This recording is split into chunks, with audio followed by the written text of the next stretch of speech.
सैफ हल्ला प्रकरणात निर्दोष सुटलेले आकाश कनौजियाने TV9 मराठी समोर सांगितली सर्व हकीकत। पोलिसांनी निर्दोष सोडलं पण माझी नोकरी गेली, लग्न मोडलं, चूक नसतानाही मला अटक केली गेली। आकाश कनौजियाने मांडली व्यथा। प्रयागराजमध्ये महाकुंभमधील सेक्टर 22 मध्ये आग, अनेक टेंट जळून खाक। अग्निशमन दलाकडून आगीवर नियंत्रण, जीवितहानी नाही, आगीचं कारण अस्पष्ट। गिरणी कामगारांच्या थकीत पगारासाठी राष्ट्रीय मिल मजदूर संघाचं आंदोलन। NTCच्या कार्यालयात राष्ट्रीय मिल मजदूर संघाच्या पदाधिकारी आणि कार्यकर्त्यांकडून जोरदार घोषणाबाजी।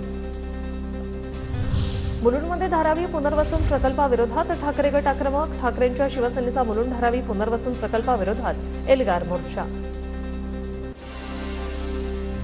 नांदगाव चाळीसगाव रस्त्यावर कार आणि दुचाकीचा अपघात, अपघातात पती पत्नीचा मृत्यू, 3 जण गंभीर जखमी। अपघातात दोन्ही वाहनं बाजूच्या नाल्यात फेकली गेली। सिंधुदुर्गच्या वैभववाडीमध्ये विकास कामांच्या ठेक्यावरून राडा, भाजप आणि महाविकास आघाडीच्या पदाधिकाऱ्यांमध्ये बाचाबाची।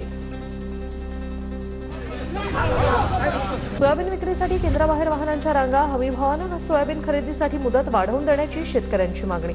शासकीय सोयाबीन खरेदीची मुदत उद्या संपणार।